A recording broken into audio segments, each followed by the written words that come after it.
ಒಂದು ನಿಮಿಷ. ಬೆಂಗಳೂರಿನ ಪ್ರಾಪರ್ಟಿ ಓನರ್ ಮತ್ತು ಕಾರ್ ಓನರು ಈ ಅಪ್ಡೇಟ್ ಅನ್ನ ತಪ್ಪದೇ ಗಮನಿಸಿ. ಮನೆ ಮುಂದೆ ಕಾರ್ ಪಾರ್ಕಿಂಗ್ ಮಾಡ್ತಾ ಇದ್ದೀರಾ? ಹಾಗಾದ್ರೆ ಮುಂದೆ ಪಾರ್ಕಿಂಗ್ ಫೀಸು ಅದನ್ನ ಪಾವತಿ ಮಾಡಬೇಕಾಗುತ್ತೆ. ವರದಿಯ ಪ್ರಕಾರ BBMP ಇಂದ ಹೊಸ ಪಾರ್ಕಿಂಗ್ ಪಾಲಿಸಿ ಡ್ರಾಫ್ಟ್ ನೋಟಿಫಿಕೇಶನ್ ಪ್ರಕಟಣೆ ಮಾಡಲಾಗಿದೆ. ಈ ಡ್ರಾಫ್ಟ್ನಲ್ಲಿ ಸಾರ್ವಜನಿಕ ರಸ್ತೆಗಳಲ್ಲಿ ಮತ್ತು ಮನೆಗಳ ಮುಂದೆ ವಾಹನ ನಿಲುಗಡೆ ಶುಲ್ಕ ವಿಧಿಸುವ ಪ್ರಸ್ತಾವನೆ ಮಾಡಲಾಗಿದೆ. ಅಂದ್ರೆ ನಿಮ್ಮ ಮನೆಯ ಮುಂದೆ ಪಬ್ಲಿಕ್ ರೋಡ್ನಲ್ಲಿ ಕಾರು ನಿಲ್ಲಿಸೋದನ್ನ ಮುಂದೆ ಪಾರ್ಕಿಂಗ್ ಚಾರ್ಜಸ್ ಬರ್ಬೋದು. ಇಲ್ಲಿ ಈ ಡ್ರಾಫ್ಟ್ ಟೇಬಲ್ ಪ್ರಕಾರ ರಸ್ತೆ ಮತ್ತು ಪಾರ್ಕಿಂಗ್ ಝೋನ್ಗೆ ಅನುಗುಣವಾಗಿ ಪ್ರತಿ ಗಂಟೆಗೆ ಸುಮಾರು 20 ರೂಪಾಯಿಯಿಂದ 80 ರೂಪಾಯಿವರೆಗೆ ಶುಲ್ಕದ ಪ್ರಸ್ತಾವನೆ ಇದೆ.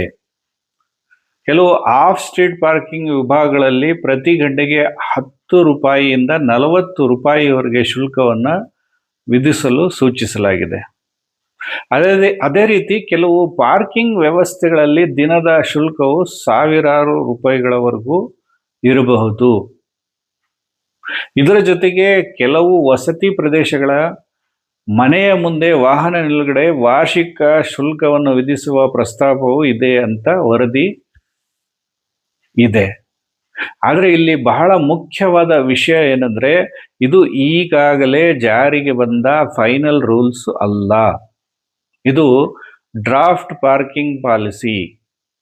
ಸಾರ್ವಜನಿಕರಿಂದ ಆಕ್ಷೇಪಣೆ ಮತ್ತು ಸಲಹೆಗಳನ್ನ ಸಲ್ಲಿಸಲು 30 ದಿನಗಳ ಕಾಲಾವಕಾಶವನ್ನ ನೀಡಲಾಗಿದೆ.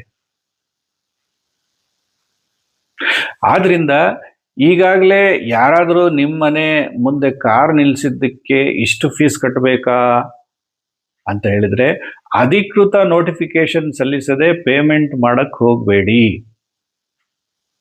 ಫೈನಲ್ ನೋಟಿಫಿಕೇಶನ್ ಬಂದ ನಂತರ ಯಾವ ರಸ್ತೆಗೆ, ಯಾವ ವಾಹನಕ್ಕೆ ಮತ್ತು ಎಷ್ಟು ಪಾರ್ಕಿಂಗ್ ಫೀಸ್ ಅನ್ವಯಿಸ್ತದೆ ಎಂಬುದು ಸ್ಪಷ್ಟವಾಗಲಿದೆ. ಪ್ರಾಪರ್ಟಿ ಓನರ್ಸ್ ಆಗಿದ್ರೆ ಇಂತಹ ಗವರ್ಮೆಂಟ್ ಪಾಲಿಸಿ ಅಪ್ಡೇಟ್ಸ್ ನಿಮ್ಮ ಪ್ರಾಪರ್ಟಿ ಎಕ್ಸ್ಪೆನ್ಸ್ ಮೇಲೆ ಹೇಗೆ ಪರಿಣಾಮ ಬೀರುತ್ತೆ ಎಂಬುದನ್ನ ತಿಳಿದುಕೊಳ್ಳೋದು ಬಹಳ ಮುಖ್ಯ. ನಾನು ನಿಮ್ಮ ರಿಯಲ್ ಎಸ್ಟೇಟ್ ಮೇಷ್ಟ್ರು. ಇಂತಹ ರಿಯಲ್ ಎಸ್ಟೇಟ್, ಪ್ರಾಪರ್ಟಿ ಮತ್ತು ಗವರ್ಮೆಂಟ್ ಅಪ್ಡೇಟ್ಸ್ ಅನ್ನ ಸರಳವಾಗಿ ತಿಳಿದುಕೊಳ್ಳಲು ನಮ್ಮ ಪೇಜ್ ಅನ್ನ ಫಾಲೋ ಮಾಡಿ. ಹೆಸರುಘಟ್ಟ ಮತ್ತು ಬೆಂಗಳೂರಿನ ಯಾವುದೇ ಭಾಗದಲ್ಲಿ ಆಸ್ತಿಯನ್ನು ಖರೀದಿಸಲು ಅಥವಾ ಮಾರಲು ಸಂಪರ್ಕಿಸಿ. ಈ ಮಾಹಿತಿ ಉಪಯುಕ್ತವಾಗಿದ್ದರೆ ಕಾರ್ ಮತ್ತು ಪ್ರಾಪರ್ಟಿ ಹೊಂದಿರುವ ನಿಮ್ಮ ಸ್ನೇಹಿತರಿಗೆ ತಪ್ಪದೆ ಶೇರ್ ಮಾಡಿ.